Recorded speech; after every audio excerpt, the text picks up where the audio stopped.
வணக்கம். இன்று தினம் ஒரு கதையில் அடுத்த குட்டி கதையோடு உங்களை சந்திக்க வந்துட்டேன். இன்றைக்கி கதையோட தலைப்பு பாம்பின் மன உறுதி.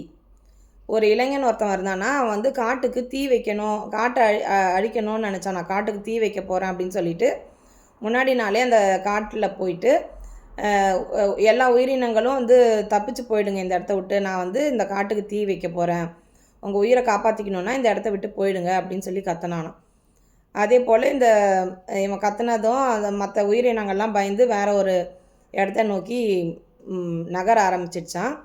இவனும் சொன்ன மாதிரி மறுநாள் காட்டில் தீ வச்சானா. ஒரு பக்கம் வச்ச தீ காடு ஃபுல்லாக கொஞ்சம் கொஞ்சமாக பரவ ஆரம்பிச்சுதான். எல்லா உயிரினங்களும் அந்த காட்டை விட்டு தப்பிச்சு வேறு இடத்துக்கு பாதுகாப்பான இடத்துக்கு போயிட்டு இருந்துதான். அப்போது இவன் உள்ளார காட்டு உள்ளார வேறு எதனா மிருகங்கள் எதனா இருக்கா அப்படின்னு செக் பண்ணுறதுக்காக உள்ளார தேடிக்கிட்டே வந்தானா. அப்போது ஒரு பாம்பு மட்டும் அந்த நெருப்புக்கிடையே போயிட்டு வெளியில் போகாமல் சுற்றி எதனா ஒரு பாதுகாப்பான இடம் கிடைக்குமா அப்படின்னு சொல்லி அந்த நெருப்புகளுக்கிடையே ஓடி ஒளிஞ்சிட்டு இருந்துதான். அப்போது அந்த இளைஞன் கேட்டானா, நான் தான் நேற்றே சொன்னேன்ல, நான் தீ வைக்க போகிறேன், இந்த இடத்த விட்டு போயிடுங்கன்னு நான் தான் நேற்றே சொன்னேன்ல, நீ ஏன் போகலை அப்படின்னு சொல்லி கேட்டானா. அதுக்கு அந்த பாம்பு சொல்லிச்சான், நான் பிறந்த இடம் வளர்ந்தது எல்லாமே இந்த இடம்தான், நான் இறந்தாலும் இந்த இடத்துலையே இறந்து போகிறேன், என்னால் இன்னொரு இடத்துக்கு நான் போக முடியாது அப்படின்னு சொல்லிச்சான் அந்த பாம்பு. அப்போ தான் அந்த இளைஞனுக்கு அவனோட தவறு புரிஞ்சிச்சான். அதுங்களோட இருப்பிடத்தில் போய் அவன் ஏதோ ஒரு தொழில் செய்யறதுக்கோ எதுக்கோ அந்த காட்டை ஆக்கிரமிக்கிறதுக்காக இந்த மாதிரி பண்ணான்.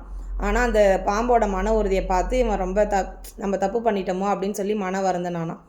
அதுக்கப்புறம் அந்த தீயை அவனே அணைச்சி மற்ற மிருகங்களுக்கும் அதை வாழறதுக்கு வழிவகை பண்ணி கொடுத்தானா.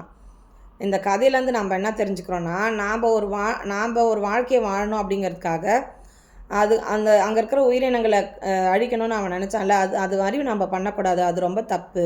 நம்மளோட சுயநலத்துக்காக அடுத்தவங்களோட ஒரு உயிரையோ அடுத்தவங்களோட வளர்ச்சியோ நம்ம அழிக்கிறது ரொம்ப ரொம்ப தப்பு. நமக்கான வழியை நம்ம தனியாக நம்மளோட திறமையை வச்சோ நம்மளோட பணத்தை வச்சோ மேலே முன்னுக்கு வரணுமே தவிர அடுத்தவங்களை அழிச்சிட்டு வரணுன்றதை நினைக்கக்கூடாது அப்படின்றத இந்த கதையிலேருந்து நம்ம கற்றுக்கணும். உங்களுக்கு இந்த கதை பிடிச்சிருக்குன்னு நினைக்கிறேன். நாளைக்கு இன்னொரு குட்டி கதையோடு சந்திக்கிறேன். வாழ்க வளமுடன். நன்றி.